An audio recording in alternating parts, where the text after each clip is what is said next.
Nuestro siguiente expositor es el contador público certificado Armando Álvarez Carmona. Él nos trae el tema de la sucesión en el gobierno corporativo. Les leo una breve semblanza. Él es socio fundador y actual director de la firma Álvarez Carmona y Asociados SC. Tiene a su cargo las prácticas de gobierno corporativo, empresas familiares y sucesión patrimonial. Atende clientes tanto en México como en Estados Unidos. Él cuenta con maestría en Ciencias de la Familia para la consultoría por la Universidad de Anáhuac, así como en Mediación y Resolución de Conflictos por la Universidad Internacional de Valencia, España. Tiene diplomados en Orientación Familiar en la Universidad de Anáhuac, en Dirección y Gestión de Empresas Familiares en la Universidad de Monterrey, así como en Derecho Corporativo de la Facultad de Derecho de la UABC. Cursó el Programa Internacional de Elaboración de Protocolo Familiar en la Empresa Familiar en la Universidad de Monterrey, así como el de Fundamentos para la Consultoría de Empresa Familiar en el Instituto Nexia, auspiciado por la Universidad Abad Oliva CEU de Barcelona, España, y el programa de Corporate Governance en Wharton School de la Universidad de Pensilvania. Fue consultor asociado al Centro de Empresas Familiares de la Universidad de Monterrey. Es expositor del Instituto de Alta Dirección del Graduate School of Business del CETIS Universidad, así como del IDE Business Program del IPADE y de los consejos de administración a nivel nacional de la BBVA México en temas de empresas familiares, gobierno corporativo y sucesión patrimonial. Está certificado en el uso de la herramienta MBTI por el Consulting Psychologist Press en Mountain View, California. Asimismo, concluyó las certificaciones de Family Business Advising y Family Wealth Advising por parte del Family Firm Institute en Boston, del cual también es miembro activo. Asimismo, fue miembro del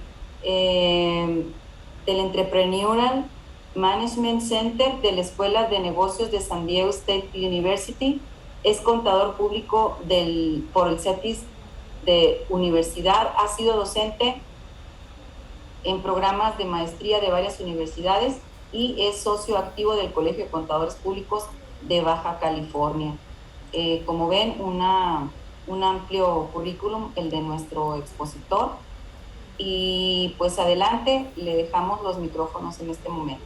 Bien, pues el tema es la sucesión en el gobierno corporativo y empiezo muy brevemente con decirles, probablemente ya lo escucharon con algunos de los otros expositores, una breve definición de lo que se entiende por gobierno corporativo, que es no propiamente órganos de gobierno, sino la estructura de gobierno corporativo tiene que ver cómo estos órganos se vinculan, por ejemplo, con la dirección general de la empresa y con otros grupos de interés que tiene la empresa.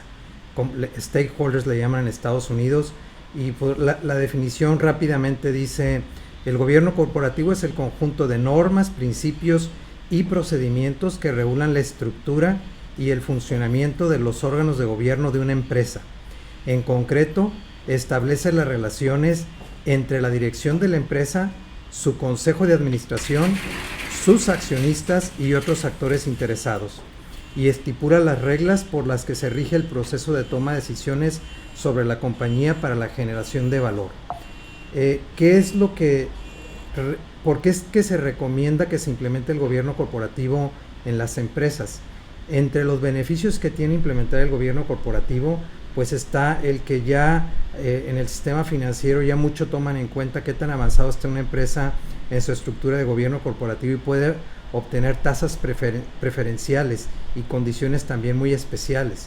Se toman también en materia del negocio mejores decisiones porque son colegiadas las decisiones, se tiene información oportuna, verídica y relevante.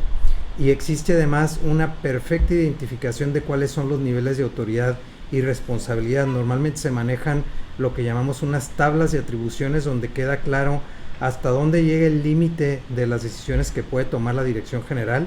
En caso de que haya un comité directivo o de dirección, hasta dónde llegan las facultades de ellos, cuáles son las facultades que ya deben de pasar al Consejo de Administración, cuáles inclusive están a nivel del Consejo de Administración, pero por considerarlas lo que se denomina asuntos fundamentales, requerirían de una votación todavía reforzada, una votación con una mayoría calificada, y cuáles se quiere que lleguen a nivel de la Asamblea de Accionistas. Entonces, todo eso forma parte de una buena estructura de gobierno corporativo. Además, la empresa se vuelve transparente ante terceros. Les decía que tiene mucho que ver cómo se vinculan los órganos de gobierno, que nada más son dos, la Asamblea General de Accionistas y el Consejo de Administración, cómo se vinculan con la Dirección General, que es un órgano operativo de gestión, y con el resto de los grupos que tienen algún interés con la empresa, personal, gobierno, proveedores, clientes, etcétera. Ayuda también el gobierno corporativo, que va a ser parte de mi plática, a mejorar los procesos de sucesión en el cambio generacional, o por el cambio generacional más bien, y mide mejor la operación y desempeño del negocio, así como favorece la administración de riesgos. Digamos que son algunas de los beneficios que tiene una empresa que implementa un gobierno corporativo. Pero cuando vamos a la realidad de México, nos encontramos que el 90% de las unidades de negocio que tenemos en el país son empresas familiares. Y esto significa que traen una dinámica muy particular. La mayoría de nosotros tenemos clientes que son empresas familiares, y que ciertamente cuando vemos el Código de Mejores Prácticas de Gobierno Corporativo o la Ley General de Sociedades Mercantiles, que poco trae de gobierno corporativo, o la Ley del Mercado de Valores, que trae muchas reglas parecidas a las del Código de Mejores Prácticas de Gobierno Corporativo, en lo absoluto toman en consideración la posibilidad de que la empresa sea de carácter familiar. Todo está diseñado como pensando que las empresas son institucionales. Entonces quería partir de esta primera premisa, porque a las empresas las vamos a llevar, aunque sean empresas familiares, a establecer una estructura de gobierno corporativo. ¿Qué es lo que vemos nosotros con nuestros clientes? Vemos lo que pasa en la imagen de la izquierda. Una empresa personalista, le llamaría yo, o solar, por eso puse un solecito, donde todo depende de una sola persona. El dueño es el director, es el principal gestor de la empresa, es el único que se le ocurren las ideas y el que toma todas las decisiones. Y nosotros queremos llevarla hacia el diagrama que está del lado derecho, donde haya unos órganos de gobierno que funcionen de verdad, que es la Asamblea de Accionistas, un consejo consultivo o un consejo de administración. Ahorita hablaré un poquito brevemente de la diferencia entre ambos. A ellos se reporta el director general, y del director general va a depender su equipo directivo, que ellos se encargan de la gestión del negocio. Y si quisiéramos ver cómo va a ir evolucionando de ser una administración solar personalista hacia una más institucional, más o menos esto es lo que vamos a ir viendo en el transcurso del tiempo con nuestros clientes empresas familiares. Primero, el dueño del negocio es el administrador único. Luego se forma un consejo que mayormente está formado por los dueños y los que tienen la expectativa de que van a ser dueños, es decir, los descendientes del fundador normalmente, por eso le llamamos consejo de familia. Luego se empiezan a incorporar a terceros que entran con derecho de voz pero no de voto, por eso le llamamos consejo consultivo. Eventualmente emigran ya a lo que es un consejo de administración, que es donde ya se toman decisiones, donde todos los consejeros son administradores y tienen responsabilidades fiduciarias. Y finalmente, ya en un nivel más avanzado, ya el Consejo de Administración crea comités. Las mejores prácticas de gobierno corporativo hablan de 4 comités: el comité de auditoría, que es el más importante, el comité de planeación y finanzas, el comité de evaluación y compensación y el comité de riesgo y cumplimiento. Y esta es otra gráfica de cómo presentarles esa evolución, donde finalmente llegamos a una estructura hasta las imágenes mostacitas, donde está mero arriba la Asamblea General de Accionistas, abajo está el Consejo de Administración, el que se reporta al Consejo de Administración es el director general, abajo de él tiene todo su equipo gerencial, y el Consejo de Administración cuenta con 1 o más comités de apoyo. Ahorita hablé de 4 comités de apoyo, no quiere decir que todas las empresas tienen ese número de comités de apoyo. Por ejemplo, Bimbo, FEMSA, son empresas que tienen en su consejo a 18 personas, que son los que lo integran, y tiene nada más 3 comités. El número de comités va a depender mucho del número de integrantes en el consejo, principalmente los que se consideran consejeros independientes, porque las mejores prácticas sugieren que los comités estén formados en su totalidad por consejeros independientes, y si no se puede, que sea en su totalidad en su gran mayoría. Entonces, si es un consejo muy chiquito, pues tampoco va a ser posible tener tantos comités, ¿no? Cuando hablamos entonces de la empresa familiar, debemos de tomar en cuenta que el proceso de sucesión tiene 3 dimensiones diferentes.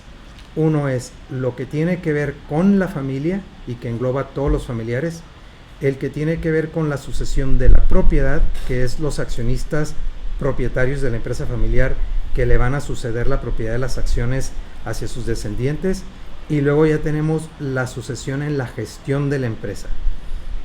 Normalmente veríamos entonces que en la empresa familiar tenemos varios órganos dependiendo si estamos hablando de la propiedad, de la familia o de la empresa. Por ejemplo, no es el tema el día de hoy, pero la familia usualmente tiene un órgano que va a ser el consejo familiar, y si la familia es más grande va a tener una asamblea familiar y un consejo familiar. La propiedad del negocio tiene un órgano que todos conocemos, que es la asamblea de accionistas, y la empresa va a tener un órgano de gobierno que es el consejo de administración, y un órgano de gestión no de gobierno, pero que depende del consejo de administración y que forma parte de la estructura de gobierno corporativo, pues es todo el equipo directivo.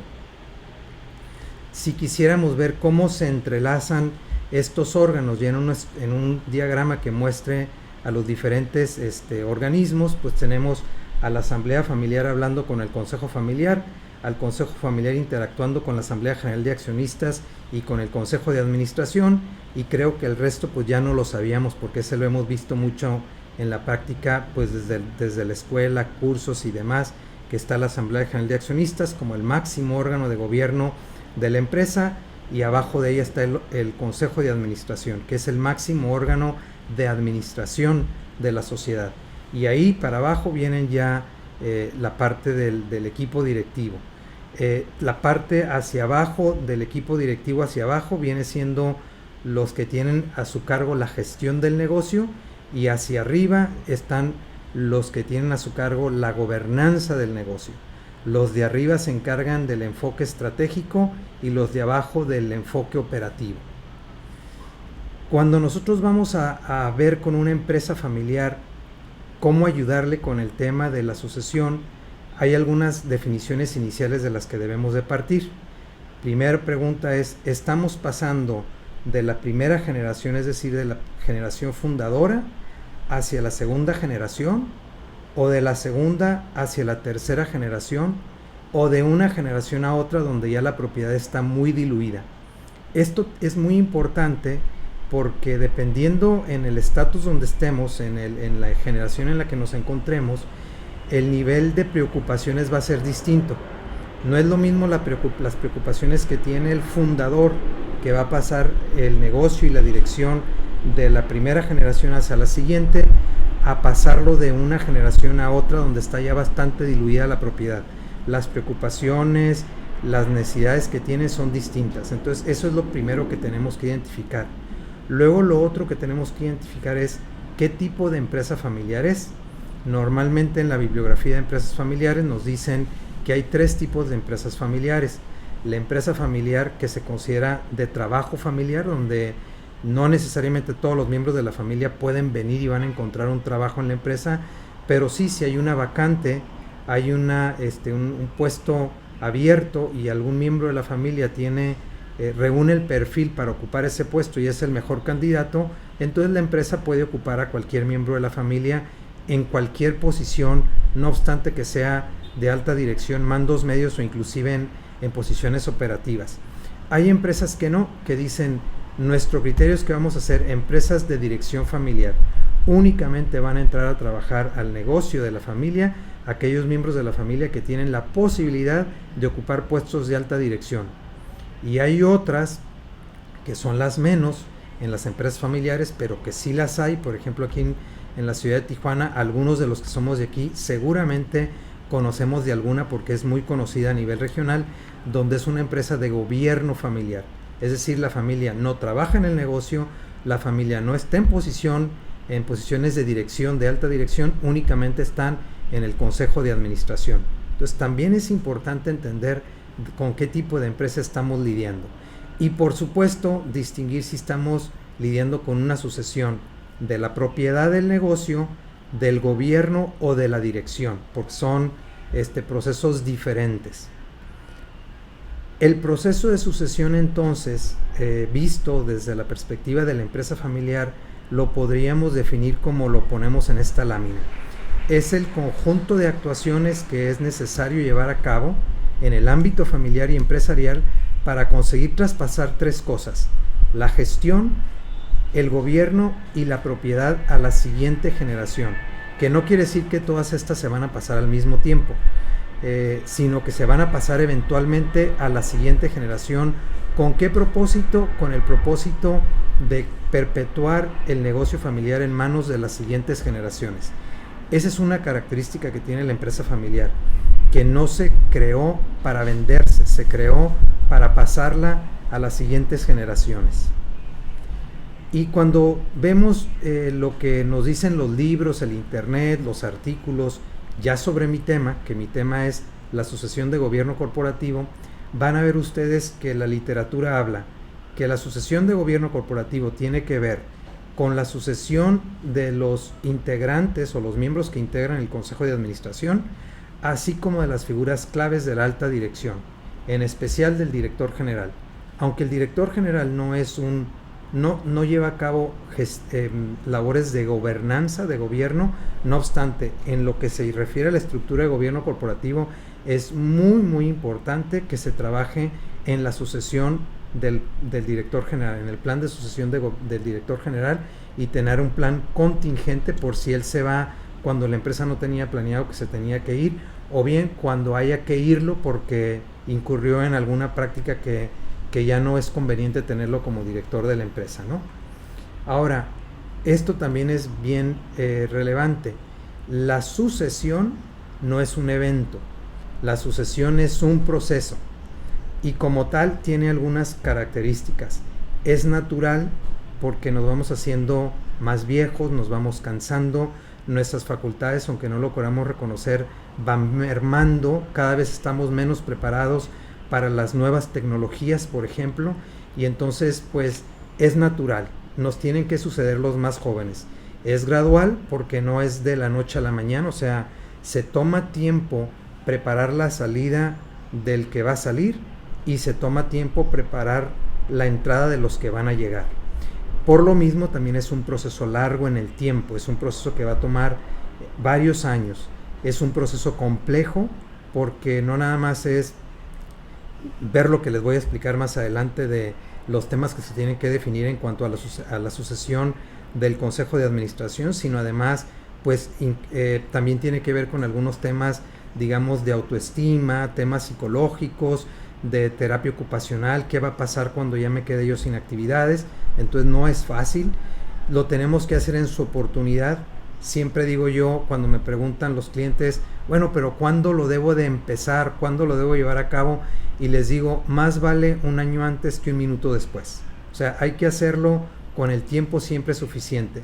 Requiere de mucha comunicación entre los involucrados, los que van a entrar, los que van a salir y los que están coordinando todo el proceso de sucesión.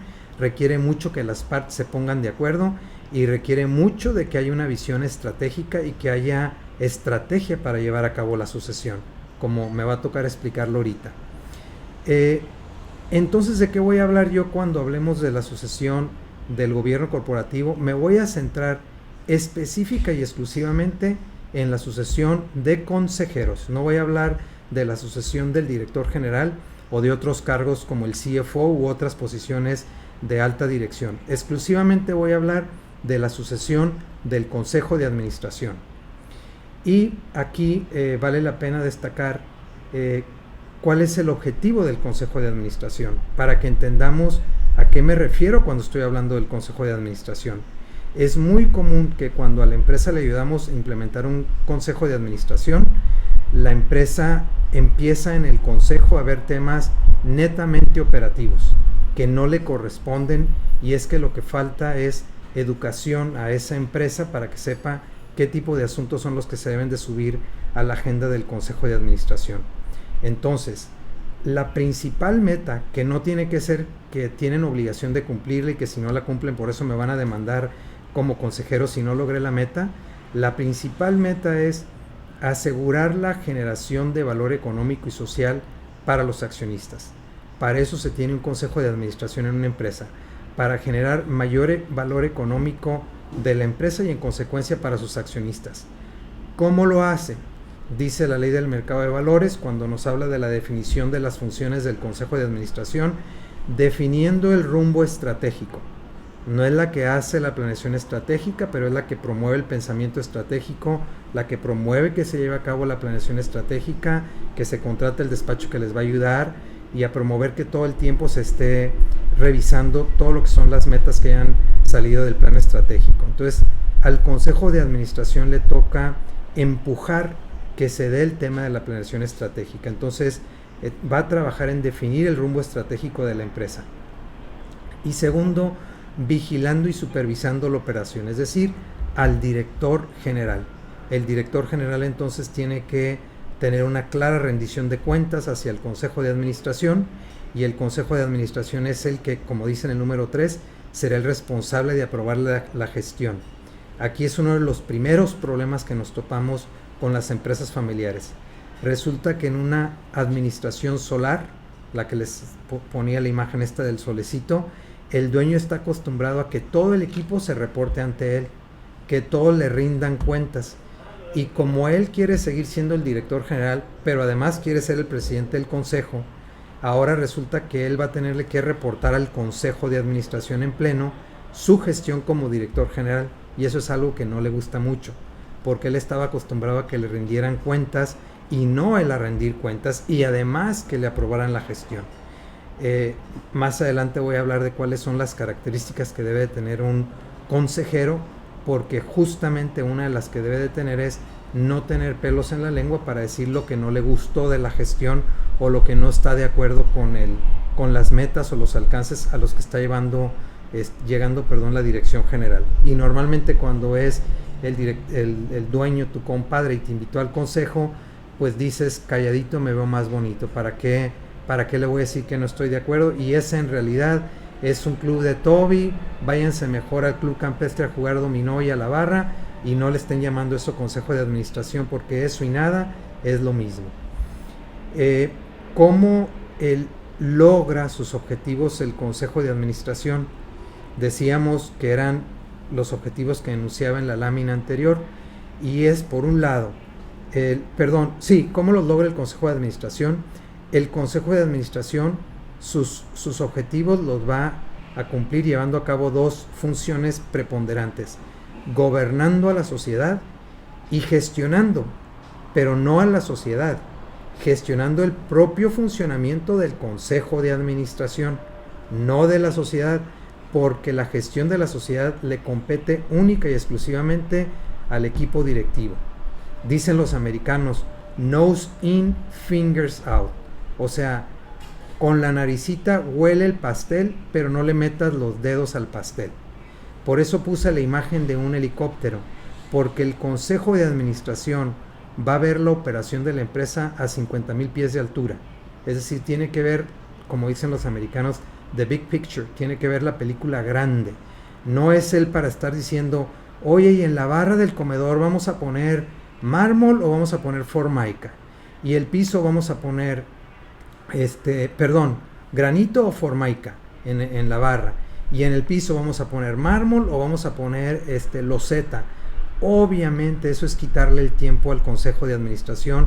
Esas decisiones son netamente operativas, no tienen nada que ver con la labor que tiene que estar haciendo el consejo de administración. Por eso el consejo ve, como ponía en el helicóptero, desde 50,000 pies de altura va a voltear a ver a la empresa. Los consejeros tienen unos deberes: el deber de diligencia, que consiste en ir a las juntas. Las mejores prácticas dicen que tengo que ir por lo menos al 75% de las reuniones a las que soy convocado. Debo de llegar preparado, es decir, leer los materiales que se me mandan con la anticipación requerida. prepararme para la reunión, llegar con las preguntas y las observaciones preparadas y participar proactivamente en la reunión. Que participar no quiere decir que tener un protagonismo y estar levantando la mano para que me vean y estar hablando discursos. De hecho, para promover un pensamiento estratégico, más se ayuda preguntando, haciendo preguntas que calen, que sean hondas, profundas, que estar hablando y pidiendo la palabra nada más para opinar. Entonces, el tema de diligencia es cumplir debidamente con las responsabilidades que de mí se espera como consejero de la empresa. Y eso dice pues que yo voy a tomar unas decisiones como un empresario responsable, es decir, como yo las tomaría sin tener ningún conflicto de interés y sin tratar de cargar la balanza en beneficio de nadie en particular, porque si no me pueden acusar de falta de diligencia. Y el 161 y 163 de la Ley General de Sociedades Mercantiles dice que me pueden demandar por la responsabilidad de haber generado daños y perjuicios por el incumplimiento de mis deberes fiduciarios como consejero. Entonces me pueden demandar civilmente y obviamente con una penalidad económica. Y tengo los deberes de lealtad. Los deberes de lealtad son guardar confidencialidad, no competir a la empresa, no utilizar la información de la empresa para asesorar otras empresas, no aprovecharme de oportunidades de negocio que llegaron al consejo y que yo las escuché y la empresa no las quiso tomar y entonces yo las quiero usar por mi cuenta. Lo que le llaman también evitar el prevalimiento del cargo, que es el charolear o el manejar el influyentismo, donde yo le diga a un proveedor de la empresa, oye, pues yo soy consejero de FEMSA o de Bimbo, entonces también dame una consideración especial en los precios. Entonces esos son temas de lealtad, como también uno es siempre ser transparente cuando tengo un conflicto de interés y abstenerme de opinar, inclusive salirme de una sesión donde se va a ver un tema donde yo tengo un conflicto de interés. Estos son deberes que tienen los consejeros y a estos se les llama deberes fiduciarios. Por eso también en Estados Unidos a los consejeros se les llama trustees, porque tienen estos deberes fiduciarios. ¿Cuáles son los tipos de consejeros que tiene un consejo de administración? Son consejeros patrimoniales, que son los que son dueños y que tienen un control, digamos, relevante de la empresa, que esto significa más del 20% de las acciones de la empresa. Luego luego menciono los relacionados, que son los empleados de la empresa normalmente, y luego serían los independientes, que son aquellos que tienen una propiedad en la empresa pero es menor al 20%, no controlan o bien no están involucrados en la dirección del negocio o no son unos proveedores que más del 10% de su facturación la representa lo que le facturó esa empresa, y otras características más que vienen en el Código de Mejores Prácticas y en la Ley del Mercado de Valores. El Código de Mejores Prácticas de Gobierno Corporativo dice que un consejo debe de estar integrado en un 60% por consejeros patrimoniales y por consejeros independientes, y que si hablamos solamente de los consejeros independientes, estos debieran de representar el 25% por lo menos del consejo de administración. Y ya hablamos que consejero independiente va a ser alguien que verdaderamente tiene una independencia mental para opinar, juzgar y poder levantar la manita cuando no está de acuerdo. ¿Cuáles son los tipos de consejos? Los tipos de consejos que tenemos son, pues del que vengo hablando, el consejo de administración, pero también tenemos consejos consultivos y tenemos híbridos. ¿Cuál es el consejo de administración? Donde todos sus integrantes tienen derecho de voz y de voto. ¿Cuál es el consejo consultivo? Donde yo, dueño del negocio, invito a consejeros nada más para que me aconsejen, pero no someto ningún asunto a consideración de los mismos. Solamente tomo su consejo, pero ellos no votan. Al no votar de conformidad con la Ley General de Sociedades Mercantiles, no se les considera administradores y por lo tanto entonces no tendrían deberes fiduciarios tampoco.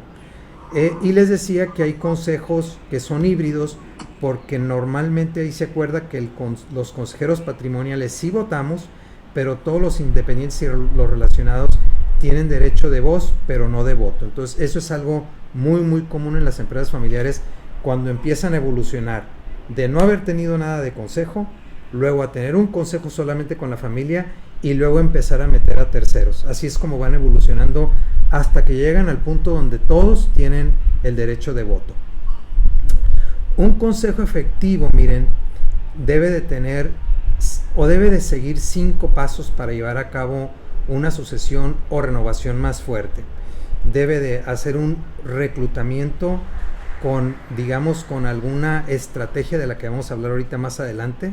Es decir, debe de reclutar con inteligencia, con intención, buscando la persona necesaria y no nada más tratando de que alguien ocupa la silla que se quedó vacía. Luego viene el tema de orientación, que bueno, empecé a explicar, pero la lámina que va a seguir ahorita va a hablar de eso. Luego viene el tema de educar, el tema de evaluar y el tema de incorporar. Explico eso en la lámina que viene, miren. Reclutar, lo que ya les decía, la fuerza que va a tener la renovación o la sucesión que hagamos del Consejo de Administración, y esto lo voy a recalcar mucho, tiene que ver con la diversidad. Mucho, al grado de que ya hay países como Noruega, Francia, España y aquí el vecino estado de California, donde ya el tema de la diversidad, por lo menos en el género, ya es obligatorio y ponen una cuota de género. Entonces hay que promover la diversidad, ahorita les voy a explicar por qué, y para esto también es importante definir los retos y las necesidades que va a afrontar la empresa con el ánimo de buscar a los mejores consejeros que pudiéramos tener ocupando una silla del consejo. Entonces esa es la parte de reclutar. Luego tendríamos la de orientar.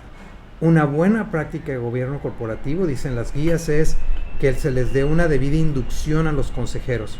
Entonces, para que ellos tengan su máxima valía en la sala de juntas, pues tenemos que darle una rápida inducción, y rápida no me refiero que sea breve, sino me refiero que muy rápidamente en el tiempo, quiero decir lo más pronto posible, pues no dejar pasar tiempo y que empiezan las juntas de consejo y el consejero no tiene el conocimiento bien a bien de la empresa en la que está fungiendo como consejero. Entonces hay que darle la estructura de organización, la estructura de gobierno corporativo, si la tiene, no todas las empresas familiares la tienen, la mayoría más bien no la va a tener.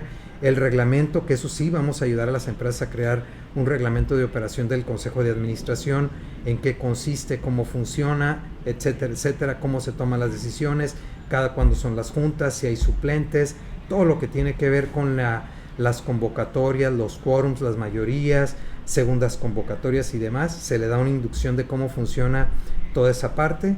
Obviamente la que es muy importante es el negocio, que él entienda el negocio para el que va a fungir como consejero, cuáles son los KPIs que tiene, cuál es la planeación estratégica que tiene, cuáles son los retos, los problemas que no ha logrado superar y demás, para que el consejero ya cuando entre y se siente en la reunión ya sepa de manera más o menos general en qué consiste la problemática que va a estar escuchando recurrentemente. Luego viene la parte de educación, que tiene que ver con educar al consejo como un todo, educar a los comités, si es que existen los comités de apoyo, y educar a cada consejero de manera individual. Y aquí va a ser en temas de gobierno corporativo, en temas de corporativos propiamente, legales, en temas de riesgos, análisis de riesgos, mapas de riesgos, control interno, auditoría, etcétera. ¿Qué le falta de formación al consejo para irle creando un programa de educación permanente? Así como tenemos todos los contadores la norma de educación continua, así también para el consejo. Luego evaluarlo. Las mejores prácticas de gobierno corporativo no dicen cómo, pero sí dicen que se tiene que evaluar. Normalmente es una evaluación individual donde uno se evalúa a sí mismo, es una evaluación en 360 y evalúa al resto de los pares, al resto de mis compañeros consejeros, luego al presidente, luego al secretario, y esa evaluación se tiene que retroalimentar a cada uno de los consejeros para ir mejorando las áreas de oportunidad que se tienen. Y luego, por otro lado, hay que ir aprendiendo cuáles son las mejores prácticas que existen, son 60 mejores prácticas en la guía de mejores prácticas que tiene el CCE aquí en México, y cómo podemos ir incorporando esas mejores prácticas de gobierno corporativo en nuestra estructura de gobierno corporativo. Entonces, a esto yo le llamo los 5 pasos para una sucesión o renovación más fuerte. Y les decía, fíjense que la primera era, la fuerza, les decía, proviene de la diversidad. La diversidad pues va a ser la clave en la integración de los consejos. Dice el Código de Mejores Prácticas de Gobierno Corporativo en México, que son estas guías a las que hago referencia, estas 60 mejores prácticas que publica el CCE. Las últimas son del 2018, todavía no hay una versión más actualizada.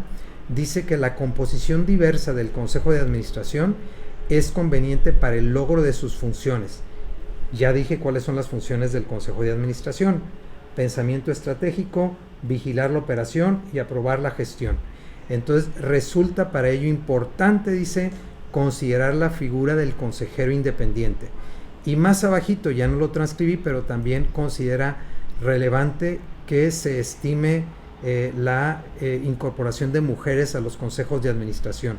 No nos da una cuota, no es una obligación como es en otros países, simplemente lo sugiere. Hay que tener en mente esto, miren. Normalmente la diversificación en el Consejo de Administración, esta de la que hablé ahorita y que hablaré ahorita también en las siguientes láminas, es un proyecto de largo plazo. O sea, es más bien un maratón que una carrera de 400 metros. Es un proceso que va a tomar buen tiempo, como lo decía al principio, un proceso natural, largo, que toma tiempo, etc. ¿Por qué también es largo? Porque las vacantes en los consejos son poco frecuentes. Normalmente una vez que una persona esté en una silla, es muy raro que se quiera retirar del Consejo de Administración. Ayer estuve en una junta con una representante de AGB, que es American Governance Boards, y nos decía que el promedio en Estados Unidos de los boards en las universidades de los Estados Unidos, era una plática en una universidad en la que yo soy consejero, nos decía que es entre 9 y 12 años lo que dura un consejero. Entonces el dejar la silla es algo poco frecuente. Y algo también que es una limitante luego en los consejos es que algunos consejos te van a exigir experiencia previa como consejero. Entonces, si nunca te han abierto la oportunidad de ser consejero en otras empresas porque son pocas las vacantes, y luego cuando se abre la oportunidad resulta que te piden que hayas tenido experiencia previa que no has tenido, pues va a estar más difícil, ¿no? Esto es una noticia reciente, ocurrió en el periodo de este año, del 20 al 21. BlackRock, todos lo identificamos, yo creo, y votó no por no tener diversidad en la integración de los consejos. La nota dice que desde julio del 2020 hasta junio del 2021, la gestora de inversiones BlackRock votó en contra de más de 1,800 consejeros que se propusieron para 1,000 empresas. ¿Por qué? Porque no habían tomado medidas suficientes para aumentar la diversidad en los consejos. Entonces, como les digo, el tema de diversidad es muy relevante, al grado pues que ya se está votando incluso en contra de la integración de algunos miembros a un consejo como castigo de que no están buscando la diversidad. ¿Por qué se busca la diversidad? Uno, porque mejora el monitoreo de la calidad de gestión. Es decir, teniendo personas diversas, inclusive gentes que vienen con una perspectiva de afuera, es mejor aún para monitorear la calidad en la gestión. Normalmente, miren, los libros de gobernanza van a decir que un consejero relacionado, es decir, alguien que trabaja en la empresa, va a ser mejor para la parte de la estrategia porque conoce, digamos, las tripas del negocio. Entonces pues se le va a ocurrir más ideas de estrategia y por dónde dirigir el rumbo del negocio, mientras que el externo, que viene sin ningún compromiso y que no tiene pelos en la lengua, va a ser más propicio que él venga a criticar la gestión y aprobar en su caso la gestión. Digamos que eso dice el librito, ¿no? ¿Por qué también es importante la diversidad? Porque reaccionamos mejor ante entornos como el que tenemos actualmente, que se llama VUCA, que viene por sus siglas en inglés, que sus iniciales en inglés, que es Volatility, Uncertainty, Complex and Ambiguity, que quiere decir volátil, incierto, complejo y ambiguo. Entonces, en entornos que son así de complicados, como el que vivimos a partir de finales del 2019, realmente el traer personas externas que nos ayuden a evitar la ceguera de laboratorio ayuda muchísimo. Entonces, por eso la diversidad aquí es importante.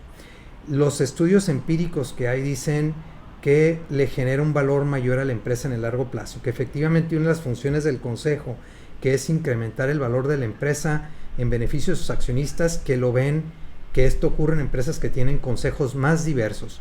Y algo que también dicen ahora recientemente los nuevos artículos, y que es algo que sé que ya vieron en algunos otros de los módulos de esta sesión de pláticas, es el tema de ESG, que es contribuir a un sólido desempeño ambiental, social y de gobernanza.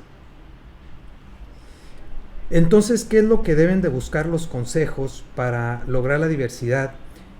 Se van a fijar quiénes, como por ejemplo BlackRock, que votó en contra de todos estos consejeros, se fija si hay una diversidad étnica, si hay una diversidad de edad, si hay una diversidad de nacionalidad. Sobre todo se busca que haya internacionalización, porque ahora la mayoría de los gobiernos, sobre todo con todo el tema de plataformas de e-commerce y demás, pues ya tienden a ser globales, negocios internacionales. Entonces es muy importante tener personas que piensen con la mentalidad de lo que ven, juzgan y utilizan para discernir en otros países que no es el nuestro, no es nuestra cultura. Se busca también diversidad en la formación profesional, diversidad en la experiencia profesional, empresarial, y diversidad incluyendo a la mujer. Entonces, les decía que ya hay algunos países, como por ejemplo Noruega, incluyó por obligación una regla de que el 40% de los integrantes de un consejo de administración deben de ser mujeres. Luego le siguió España y Francia y pusieron la regla del 30%, y ahorita no me acuerdo si también es el 30% aquí en California, en los Estados Unidos, también tiene una regla de una cuota de inclusión de mujeres en consejos de administración. ¿Qué es lo que se presenta cuando tenemos una diversidad como la que acabamos de hablar en esta lámina? Tenemos lo más importante, diversidad de pensamiento, que eso es lo que queremos al final del día. O sea, no crean que nada más por algo se quieren personas con perfiles profesionales diferentes, con nivel de experiencia diferente, en industrias diferentes, diferentes géneros. No. Se quiere diversidad de pensamiento. Entonces, ¿por qué se busca la diversidad de pensamiento? Porque la diversidad de pensamiento va a mejorar la calidad de la toma de decisiones, porque aumenta el rango de las perspectivas que tenemos disponibles en la sala de juntas. Los estudios demuestran que aun y cuando yo me incorpore con una mente o mentalidad fresca a un consejo de administración, muchas veces lo que yo voy a hacer es me voy a adecuar a lo que ya está definiendo ese consejo, y yo me voy a acoplar a la manera de pensar de ese consejo, buscando ser empático. En lugar de buscar ser disruptivo, voy a buscar ser empático, y entonces me voy a adecuar a lo que ya está pensando, definiendo y decidiendo ese consejo de administración. Otras veces, aunque yo pueda ser disruptivo, vamos en el tiempo a generar un patrón ya de cómo el grupo en conjunto vemos los problemas que se nos presentan. Y así somos los grupos humanos, los grupos sociales. Generalmente los grupos de trabajo tenemos un patrón de cómo vemos los problemas, cómo vemos las situaciones. Entonces, al ya no haber diversidad y haberse generado un patrón, el número de alternativas posibles se va a limitar. Y entonces, como queremos que haya pensamientos que estén por afuera de la caja, es necesario estar renovando los consejos, que es el tema del que estoy hablando. ¿Por qué la sucesión del gobierno corporativo? Y concretamente yo la estoy llevando a la sucesión propiamente del consejo de administración, porque queremos siempre tener esta diversidad de pensamiento disponible. Esta diversidad de pensamiento también nos va a aumentar la probabilidad de detectar amenazas y oportunidades. Hay un perfil de personalidad que se utiliza para determinar los estilos de personalidad, tipos se le llama, es de Isabel Myers y Catherine Briggs, y el instrumento se conoce como MBTI. y nos da 16 tipos de personalidad. Y una de las características que mide es justamente yo cómo discierno la información que yo recibo del exterior para yo poder llegar a unas conjeturas y llevar una conclusión. Entonces hay personas que se fijan más en el detalle, mientras hay otras que ven más la película grande. Somos unos más buenos para una cosa que otras. Unos parten de lo particular para llegar a lo general y otros tienen que partir de lo general para llegar a lo particular. Entonces, no voy a dar ahorita una explicación de cómo funciona este instrumento. Lo que quiero decirles es que de conformidad con este instrumento, lo que nos dice el mismo es que a mayor homogeneidad en los tipos de personalidad, en la forma de pensar, más rápido el grupo nos vamos a poner de acuerdo. O sea, vamos a tener menos contradicciones en el grupo, menos conflicto, que conflicto quiere decir diferencias de puntos de opinión, no quiere decir pelearnos, el conflicto es diferencias de punto de vista.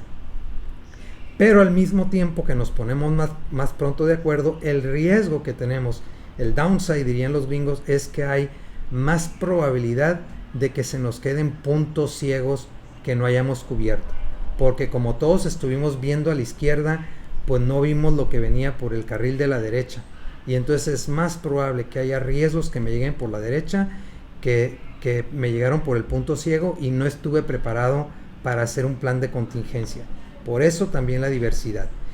Y bueno, y ahí lo dice, es justo el párrafo que acabo de explicar, es lo que acabo de decirles ahorita con otras palabras. ¿Qué es lo que encontramos recientemente? Fíjense en las empresas de Standard & Poor's, que son habilidades que están buscando esos consejeros que han nombrado recientemente para mandatos de 5 o más años. Entonces esta información nos la proporciona Standard & Poor's y fíjense qué interesante. Personas que tengan experiencia internacional, 78% de las empresas que están en este índice se fijan en que tenga experiencia internacional. 72% en que sean socialmente responsables. Muy interesante.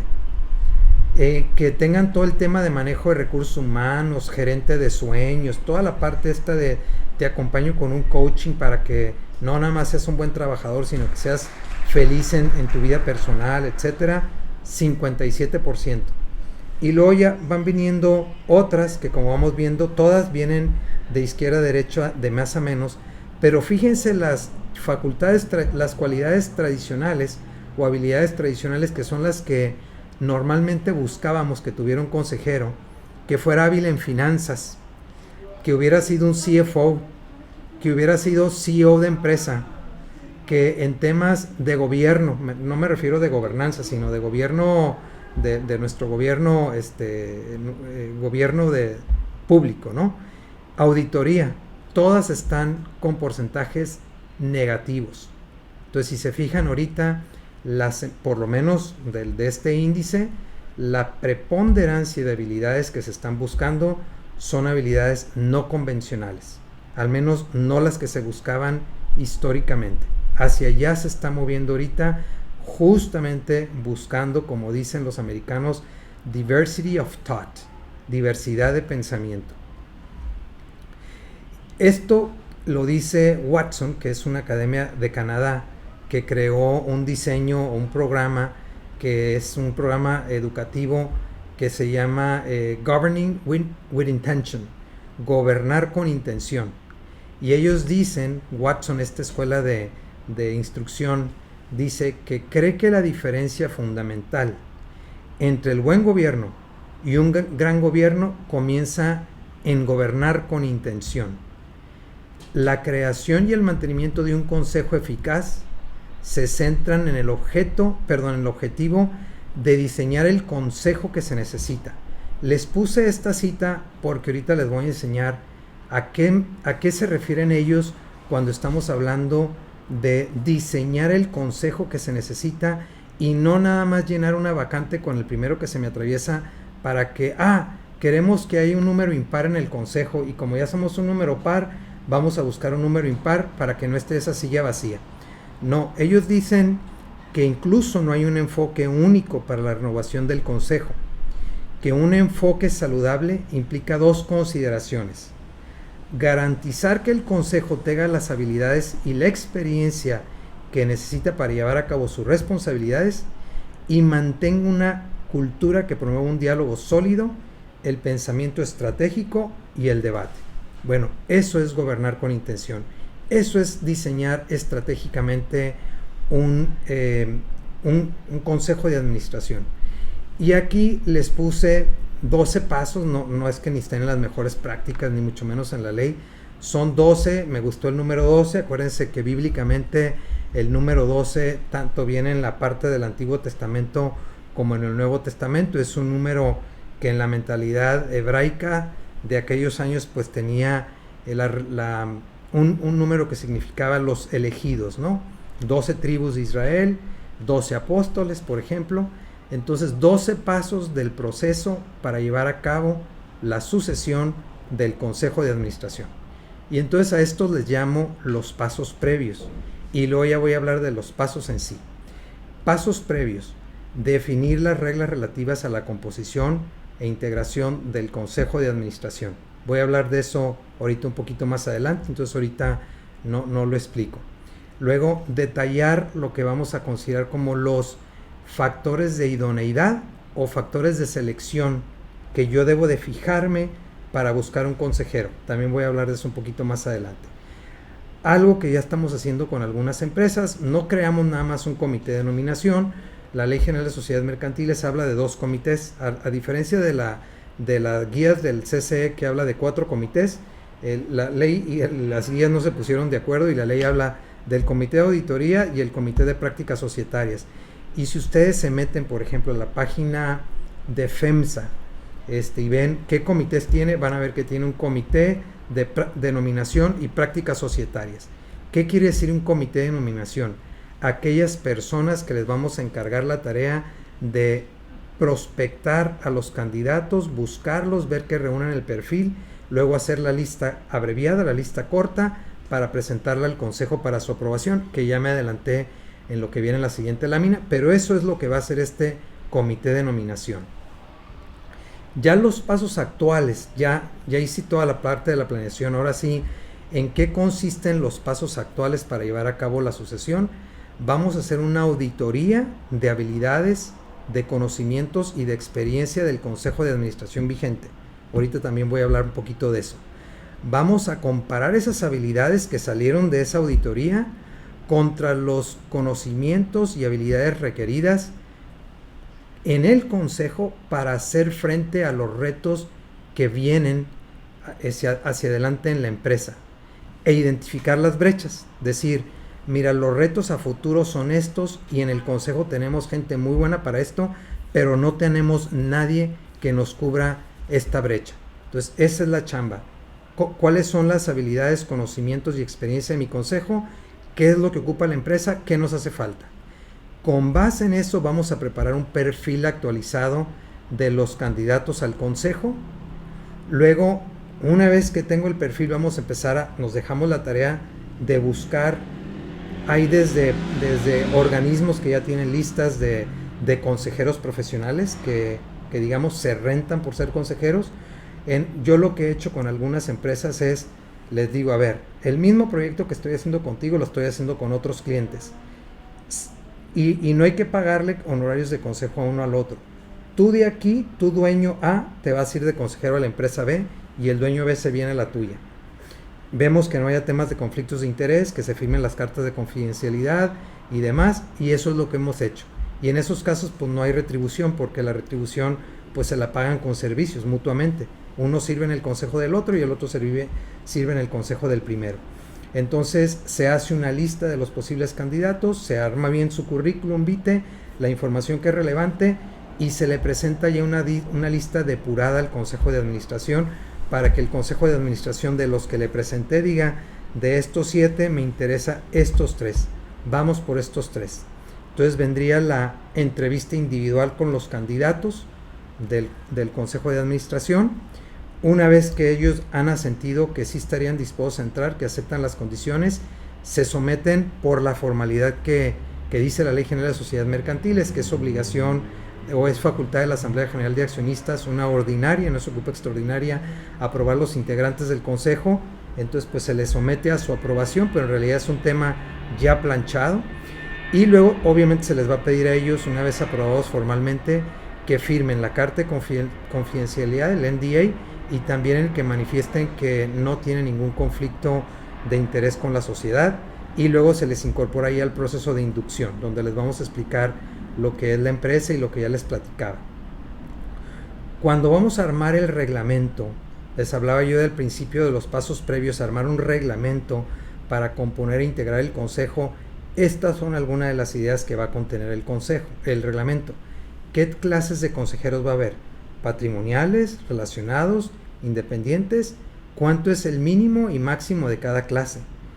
Vamos a poner características demográficas, nacionalidad, edad, sexo, etcétera.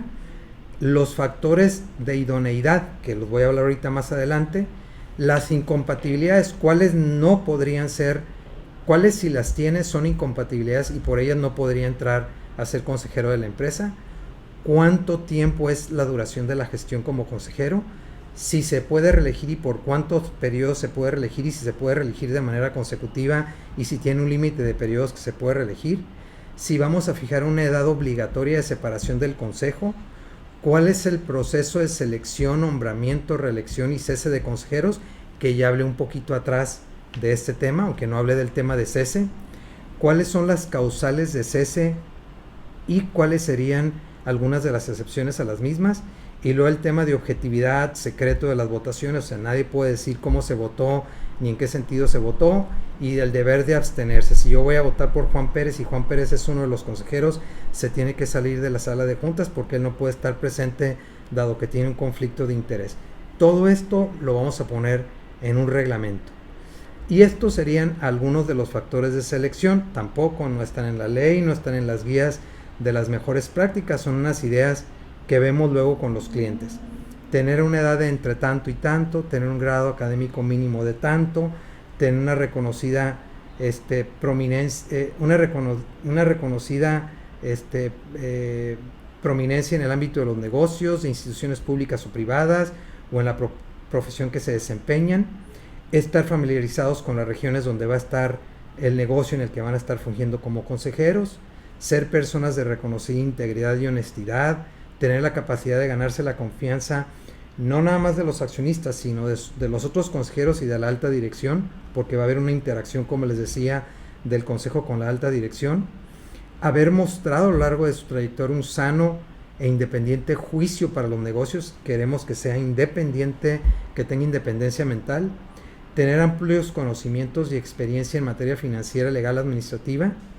Vamos a tener que decir de cuál, dependiendo, una vez que hayamos visto las necesidades que tiene la empresa, pues vamos a decir cuál de esto. Ahorita las puse así como varias, pero ya vieron las tablitas que se está fijando el S&P 500.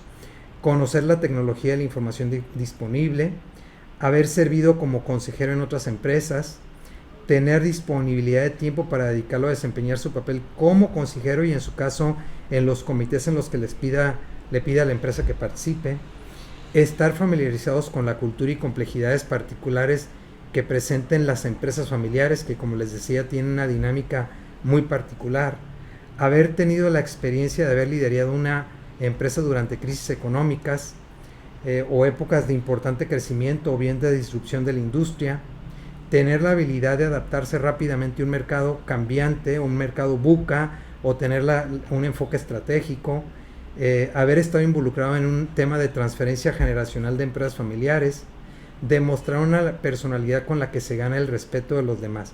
No es que vamos a poner todo esto, le estoy poniendo unos criterios de selección que van a venir como los factores de selección. Cuando nosotros hagamos la auditoría de habilidades y experiencia del consejo, que es esta, hagan de cuenta que el consejo actual está integrado por 7 consejeros y que vamos a hacer un proceso de sucesión, de renovación del consejo. Pongo a los 7 kilos listo con su nombre y entonces yo voy a marcar en estos cuadritos ¿qué lo distingue a este consejero? ¿Su amplia experiencia internacional? ¿O su experiencia tecnológica y digital? ¿O más bien en manejo de riesgos? ¿O experiencia financiera? ¿O en mercadotecnia? ¿O en materia legal? o en recursos humanos, o esa experiencia operativa, o bien en la industria en la que estamos, o en materia regulatoria. Entonces, y más cuadritos, o sea, yo como ya no me cabían aquí, pues no puse más columnas, ¿no? Entonces ustedes le pueden poner, y luego, ¿qué sexo es? Masculino, femenino, nacionalidad, o sea, su raza, edad, cuántos años tiene sirviendo en el consejo y otras experiencias o atributos.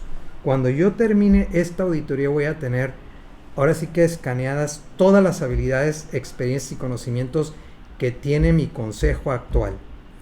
Esto lo voy a comparar contra los retos que tiene el negocio hacia el mediano y largo plazo, incluso si ya está su planeación estratégica, contra lo que diga la planeación estratégica que se debe estar trabajando, y voy a ver si tengo el consejo adecuado que me puede acompañar en este trayecto a la empresa, como un órgano de gobernanza.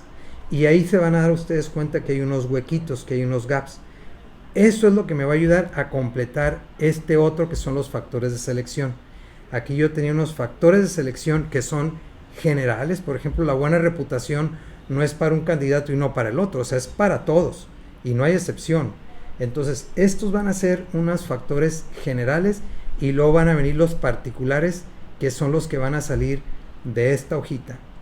Con eso es como hago mi lista de candidatos, armo los currículums vitae, hago una primera selección interna dentro del comité de nominación, y luego ya se la presentamos al Consejo de Administración, al Consejo de Administración en pleno, y ya vendrían los pasos siguientes.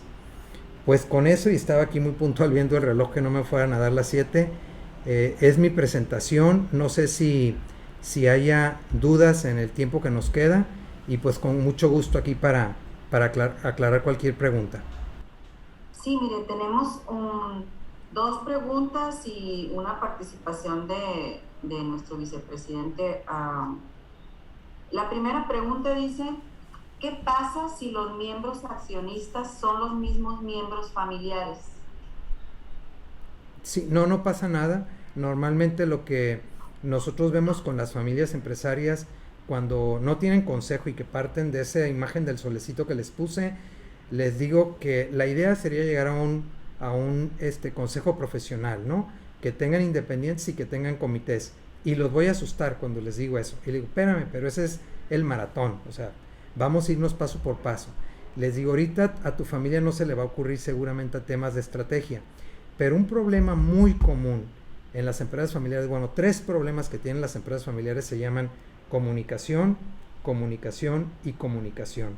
Normalmente los que no trabajan en el negocio están cero enterados de lo que está pasando en el negocio.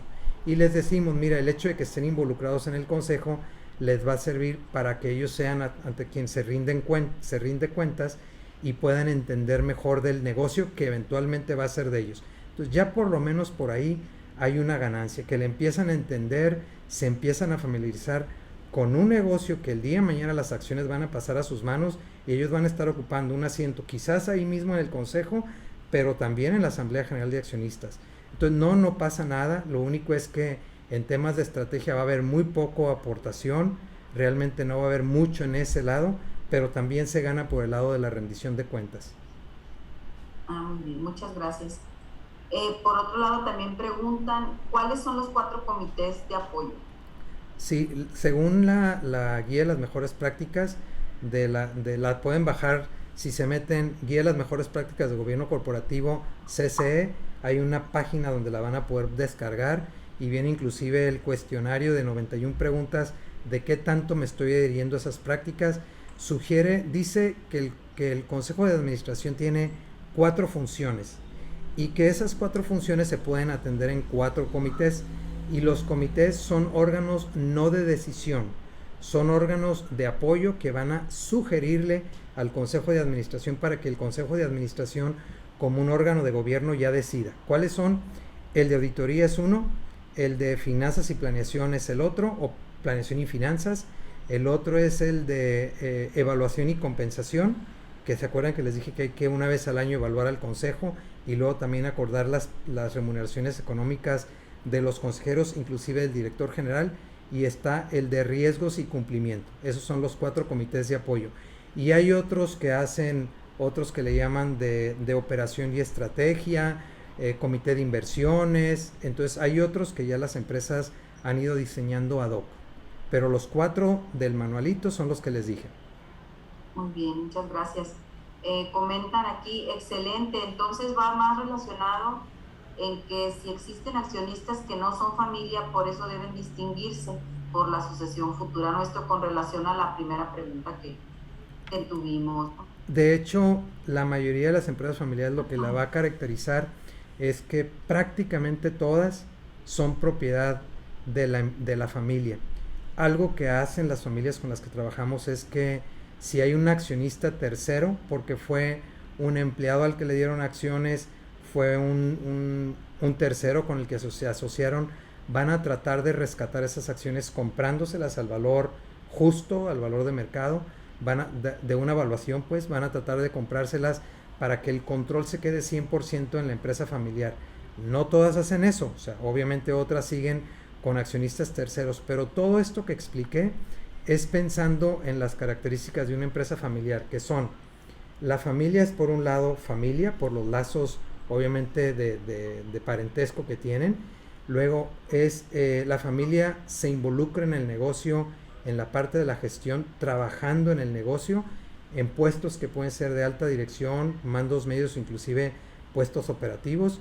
Y la familia es y va a ser la que va a controlar el negocio, ya sea porque es la dueña total o porque tiene un porcentaje que le permite controlar las decisiones al nivel de la asamblea.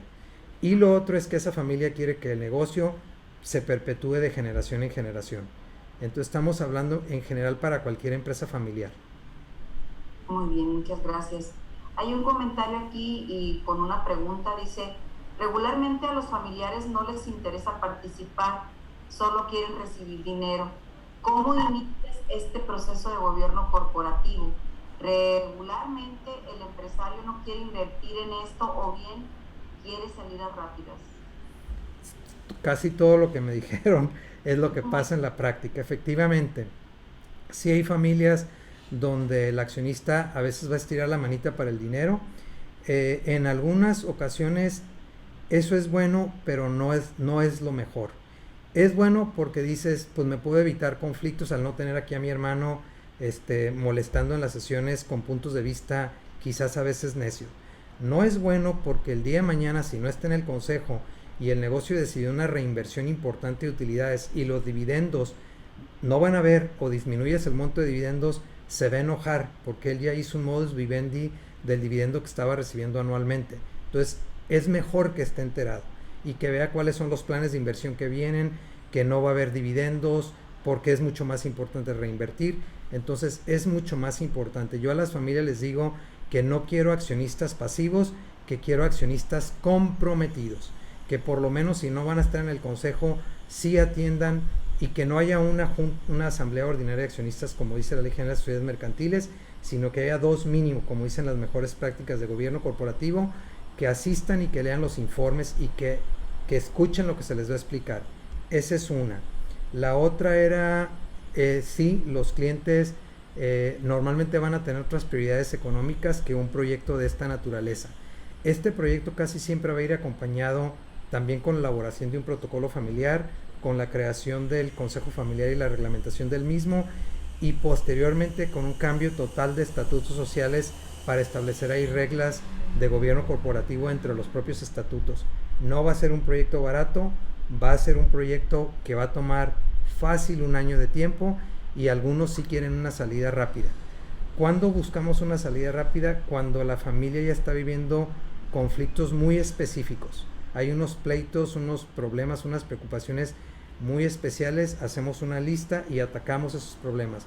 Una vez que el nivel del estrés le bajó a la familia, vemos si la familia tiene la disponibilidad de trabajar con todo el programa completo y bueno, pues la verdad es que sí contratan este tipo de proyectos. Muy bien, muchas gracias. Hay muchos comentarios agradeciendo la presentación y felicitándolo por la excelente exposición. Sí, son muchos comentarios en ese sentido. Muchas gracias a todos nuestros participantes. Le agradecemos infinitamente su participación en esta jornada. a usted le tocó presentar la última conferencia de la jornada. Muchas gracias, muy interesante todo el tema de la sucesión. Creo que nos deja bastante en qué pensar y bueno, una manera de que podamos tener más herramientas para una mejor asesoría de nuestros clientes, ¿verdad? Ya como despachos. Pues muchas gracias a todos los participantes también, a todos los que nos han acompañado. En este momento le voy a ceder el micrófono al contador público certificado René de la Paz. Él es el presidente de la Comisión Regional de Contabilidad, Riesgos y Cumplimiento del Instituto del Noroeste. Él le va a entregar el reconocimiento a nuestro expositor. Adelante, René, si nos ayudan con la presentación, por favor. Muy bien, no veo la... Ahí está. Ahí está, ahí listo. Pues Armando, muchas gracias, realmente logró usted de conservar nuestra atención, ¿verdad? Al ser el último, después de 2 días como que... Pero vemos que usted, por ejemplo, a mí me gustó mucho que usted integró las leyes de las sociedades mercantiles, algo que muchas veces lo vemos así de sobrepaso, ¿no? Las leyes mercantiles, dio datos estadísticos de otros países también que es muy interesante.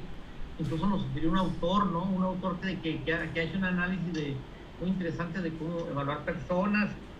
Y para mí una de las cosas importantes es que cuando habló de diversidad no nada más dijo 50-50, ¿verdad? Ya siguen de ahí, ¿no?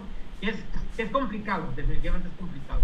Bueno, pero sí, definitivamente nos deja muy buen sabor de boca y no esperamos menos de usted. Yo tengo 30 y tantos años acá en la sección en Ensenada y desde que usted venía nos daba acá explicaciones fiscales y todo eso, Estados Unidos y todo eso, pues lo hemos seguido. Muchas gracias. Bien, a la letra dice que el Colegio de Contadores Públicos de Baja California le otorga un reconocimiento al CPC Armando Álvarez Carmona por haber participado como expositor en nuestro evento regional vía web denominado Sustentabilidad en las Finanzas Verdes y la Sucesión Patrimonial, Tijuana, Baja California, a 8 de septiembre del 22, firma nuestro presidente del Colegio de Contadores Públicos de Baja California, la CPC Yolanda Muñoz Pizaña, y nuestro estimadísimo vicepresidente del sector empresarial, el CPC Román Barreto Segura. Felicidades, don Armando, muchas gracias. Muchas gracias a todos, gracias por su atención. Hasta luego. Gracias a los